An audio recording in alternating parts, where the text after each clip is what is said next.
다음은요. 여야에서 나와서 각각 대선 주자 지지율 1, 2위를 다투는 두 분 얘기에 좀 집중해서 다뤄보겠습니다. 먼저 어제 지지율 조사 결과 두 가지가 나왔어요. 여기 보시면 그런데요. 조금 보겠습니다. 대선 주자 가상 양자 대결이에요. 첫 조사는 MBN 매일경제, RN서치에 의뢰해서 한 조사인데 양자 대결에서 윤석열 전 총장이 41.4, 이재명 지사가 34.7로 윤 전 총장이 앞서는 걸로 나온 조사가 있었고요. 또 다른 조사는요. SBS 의뢰로 입소스가 한 조사인데요. 여기서는요. 이재명 경기지사가 앞섰어요. 그러니까 뭔가 지금 엎치락뒤치락 모른다는 거죠. 지금 상황에서는. 그래서 1, 2위를 다투고 있다. 뭐 이 지지율 조사 결과만 봐도 알 수 있을 것 같습니다. 일단 상황은 이렇고요. 자, 그럼 다음은 이재명 경기지사에 관한 얘기 좀 해보겠습니다. 어제 아침에 매일경제에서도 아침에 바로 발빠르게 전해드렸죠. 영상이 공개됐습니다. 대선 출마 영상. 그리고 그와 관련된 얘기도 해봤는데 오늘은요. 좀 다른 각도에서 집중해 보겠습니다. 이 기사를 보면요. 4년 전에도 이재명 경기지사는 대선에 출마했죠. 그때와 어제 어떻게 좀 달라졌을까? 뭐 이런 걸 지적한 기사입니다. 보겠습니다. 4년 전엔 재벌해체, 적폐청산 뭐 이런 쪽에 방점을 뒀다면 어제는 균형 상식, 단어가 달라졌다. 표현이 절제됐더라 이렇게 평가하고 있습니다. 조금 더 보면요. 출마 선언문을 비교했는데 도전자에서 대세론이 되자 본선을 염두에 두면서 좀 더 온건하고 표의 확장 이런 거를 생각한 거 아니냐 이렇게 분석하고 있습니다. 그래서 바뀌었다라는 거죠. 자, 그럼요. 4년 전과 어제 어떻게 바뀌었는지 영상으로 준비했는데요. 확인해 보겠습니다. 위기가 더 많았던 흑수저 비주류 출신이지만 위기를 기회로 바꾸면서 성과를 만들어 온 저 이재명이야말로 위기의 대한민국을 희망민국으로 바꿀 수 있습니다. 바로 여기에서 저는 힘겨운 노동에 시달렸던 그 소년 노동자의 소망에 따라 대한민국 제19대 대통령 선거 출마를 여러분께 고합니다. 최인영 변호사. 네. 4년 전에 이재명 그리고 어제 이재명 똑같이 대선 출마 선언하는 모습이었는데요. 어떻게 좀 달라진 것 같습니까? 어떻게 평가하십니까? 검은 머리가 흰 머리가 된 게 가장 눈에 띄는 것 같은데요. 아, 스타일이 좀 바뀌었다. 네, 사람 자체가 그 사이에 많이 원숙해졌다라는 것도 그 간접적으로 느낄 수가 있었던 것 같습니다. 예. 그런데 본질적으로 정치적 의미의 맥락에서는 2등 전략에서 1등 전략으로 바뀌었다는 것이 가장 핵심 아니겠습니까? 지난 4년 전 같은 경우에는 이른바 문재인 대세론 그와 같은 상황 속에서 2등으로서의 어떤 1등을 추격하기 위해서는 메시지가 간결하고 강해야 되겠죠. 그러다 보니까 재벌 해체, 뭐 얘기했듯이 적폐청산 예. 이런 부분이 있었지만 이제는 1등입니다.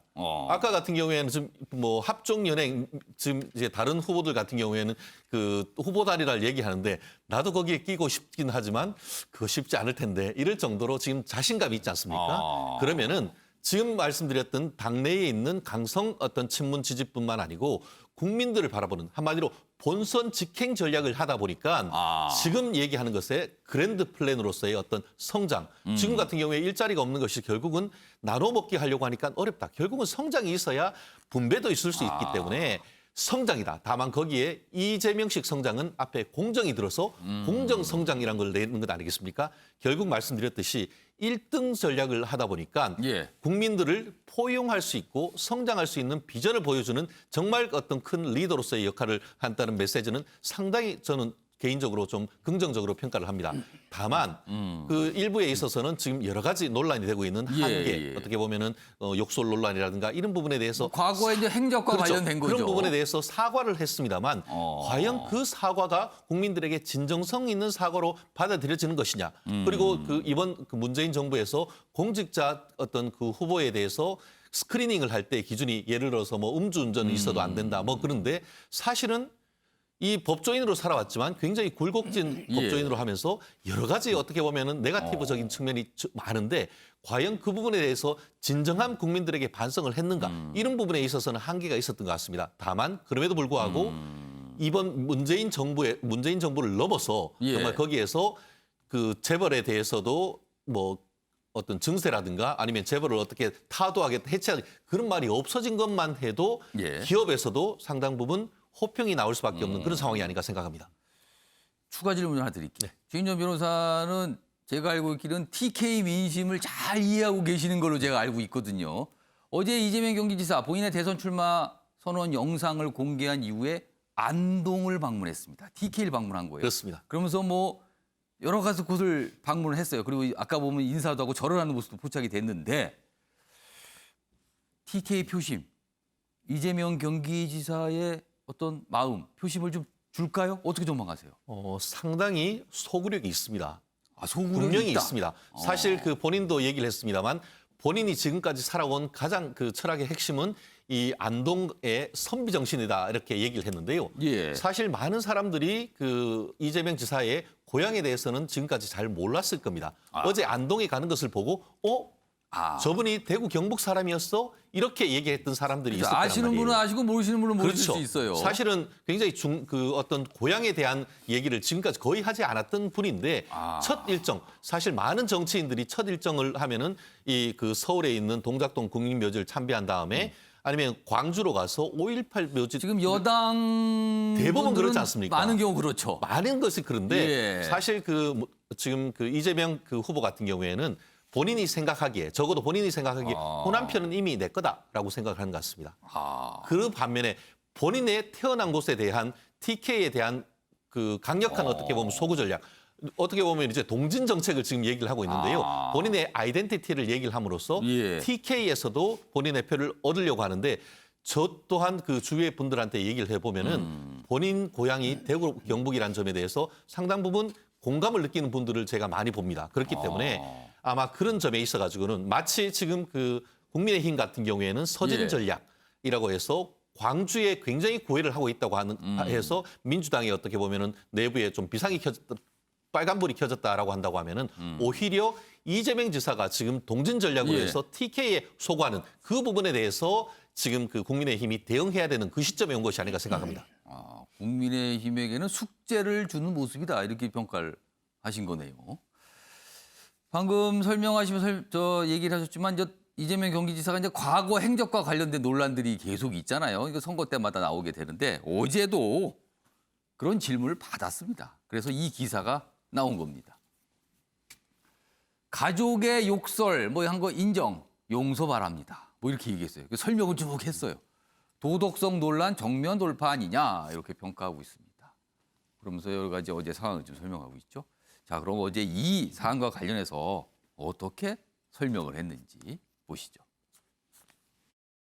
제가 우리 가족에게 폭언을 한 건 사실인데 지금 다시 그 시절로 되돌아가 본다면 안 그러려고 노력하겠지만 어떨지는 솔직히 잘 모르겠어요. 우리 칠남매 정말 인생을 바쳐 키우신 어머니이신데 어머니에게 이제 불을 지르겠다고 협박을 하시고 이러니까 집에도 못 들어가시고 보통의 여성으로서도 견디기 어려운 폐륜적 폭언을 들으셨고 심지어 어머니를 폭행하는 일까지 벌어졌기 때문에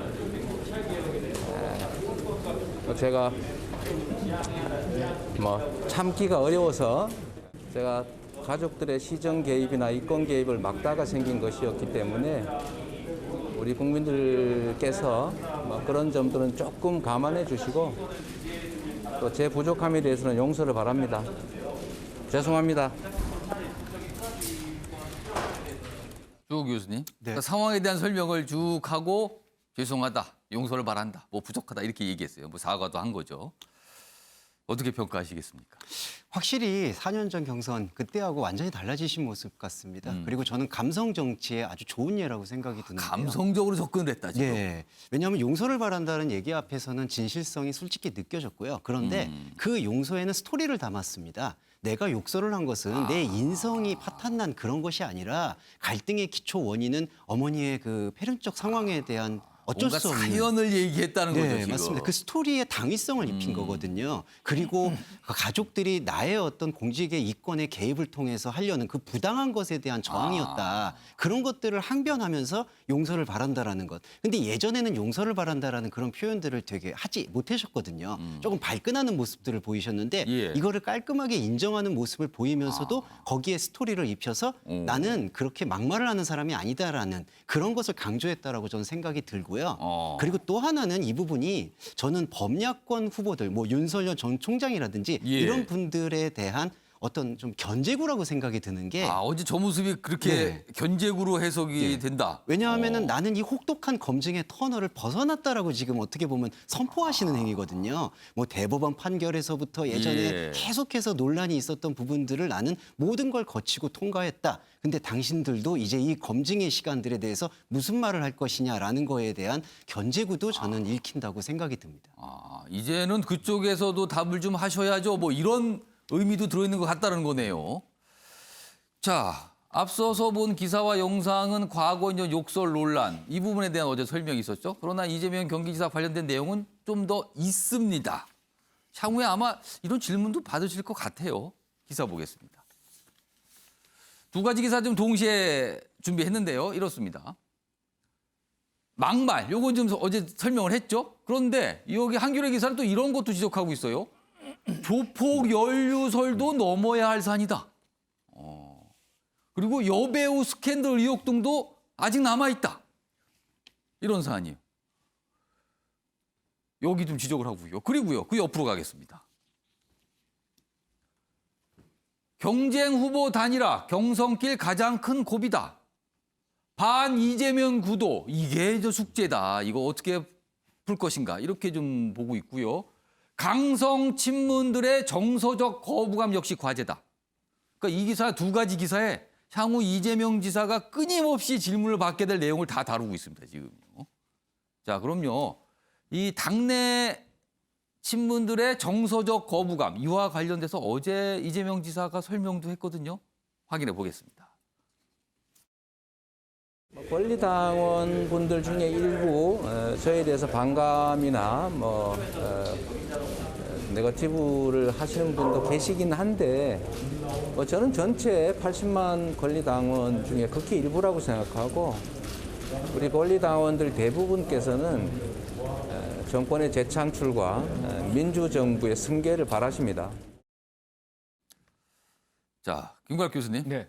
여러 가지 이제 이 산들이 있다. 자, 어떻게 전망하십니까? 잘 넘어가겠습니까? 아니면 고비들이 좀 보입니까? 여러 가지 이제 산들이 있죠. 그런데 그것 산들을 넘어온 겁니다. 지금까지 그러니까 넘어왔다. 지금 성남시장 2번 그리고 경기지사 선거 3번의 선거를 통해서 이런저런 산들을 넘어오고 있는 거죠.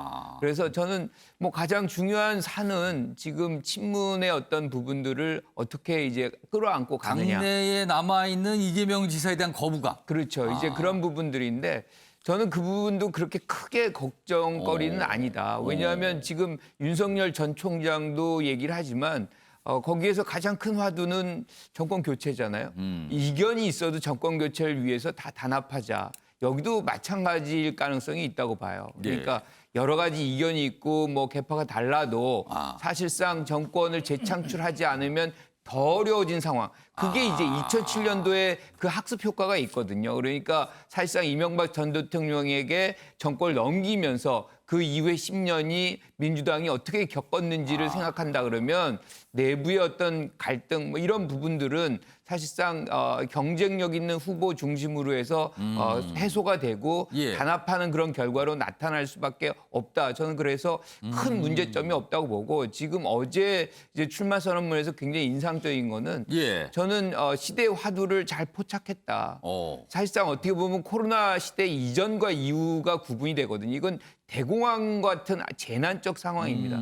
여기에서 가장 중요한 것은 경제고 민생인데 예. 그 부분을 포착해서 본인의 어떤 해결 능력 그리고 뭐 이재명은 합니다. 이게 성남시장 2기 때 만들어놓은 캐치플레이즈거든요. 그러니까 그 실천력을 이제 강조하는 거예요. 그런데 그 공약 실천율이 있습니다. 이게 예. 지금 경기지사건까지 합치면 한 90%가 상당히 돼요. 높다고 상당히 평가받아요. 높은 거죠. 그러니까 예. 본인이 이런 어떤 부분들을 굉장히 재난적인 상황에서 할 수 있는 능력, 실천력을 담보하고 있다는 것을 지금 강조하고 있기 때문에 예. 그런 부분에서의 어떤 이 설득력, 소구력 뭐 이런 것들은 좀 확보할 가능성이 높다 이렇게 평가하는 거죠. 그러니까 행정가로서의 어떤 업무 능력, 추진력 이런 거는 좀 평가를 받고 있다. 그리고 당내에 존재하고 있는 거부감 이런 것도 정권 재창출이라 그 목표를 위해서는 좀 넘어갈 수 있다. 좀 이런 전망을 해주신 거예요. 자, 이종우 평론가는 이 부분, 이 도덕성 논란 부분 계속 이어지고 있죠. 선거 때만 사실 나오거든요. 이번에도 역시 해명을 할 텐데 이거 잘 넘길까요? 아니면 이거 참 고비가 좀 있을까요? 뭐 혹시 스모킹 건이 어딘가에서 튀어나온다면 스모킹 건. 네, 그러면 뭐 치명타가 될 수도 있는 그 거죠. 스모킹 건이라는 거는 뭐랄까요? 그럼 새로운 내용 뭐 이런 걸 말씀하시는가요? 새로운 증거라고 아, 봐야 되겠죠. 그러니까 본인이 부인해 왔던, 그러니까 지금 보면 사실로 드러난 부분에 대해서는 지금 예. 빨리빨리 이렇게 사과할 건 하고 예. 이렇게 정리하고 넘어가자는 예. 그런 분위기인데. 다른 부분에서 강력히 또 부인하고 있죠. 예. 그런데 또 다른 몇 가지 의혹 관련해서는 부인을 하고 있는데 그와 관련해서 명백한 증거가 나온다. 이럴 경우에는 이제 그게 굉장히 치명타가 될 수 있는 부분이 이제 있는 거고요. 그러니까 이재명 지사 같은 경우에 장점이 상당히 많이 있는 건 맞습니다. 그런데 단점 또한 적지 않은 이제 그런 부분이 이제 있는 거고. 어떤 면입니까? 특히 가장 결정적으로는 당내 조직 기반이 약한 거죠. 그래서 이해찬 전 대표가 이제 최근에 나서서 좀 도와주는 그런 모습을 예. 보이고는 있는데 이거로 과연 충분할까 하는 거예요. 그러니까 지금 나머지 다른 경쟁자들도 사실 따지고 보면 당내에서 상당히 쟁쟁한 인물들입니다. 아, 그렇죠. 대선 주자까지 되신 분들은 뭐 대단한 뭐 그 전직 총리도 두 세력을 분이나 갖고 있는 계시고, 분들이죠. 예, 대표하신 분들도 예. 있고 그래서 이분들이 만약에 힘을 다 합친다라고 했을 때는 약간 어벤져스가 될 수도 있다. 적어도 당내에서는. 그러면 그렇게 저는 지금 생각을 해요. 예. 경쟁 후보들의 단일화 이 부분 이거 굉장한 고비가 될 수 있다는 예, 거예요. 그렇습니다. 그래서 당심하고 민심에 좀 차이가 이 민주당 같은 경우도 있거든요. 그래서 일반 여론조사, 그러니까 민심 부분에서는 이재명 지사가 앞서가더라도 당심에 있어서는 뒤질 수도 있는 겁니다. 그래서 여전히 변수는 좀 많이 남아 있다. 특히 이제 조금 전에 말씀드렸듯이 그 단일화 변수가 예. 당내에서는 상당한 영향을 미칠 가능성이 있다 이렇게 생각을 합니다. 그러니까 지금 이 기사 두 가지를 보면 여러 가지 고비들이 좀 있어요. 산들이 쭉 있는데 앞으로 어떻게 될까 이렇게 좀 진단을 하고 있습니다.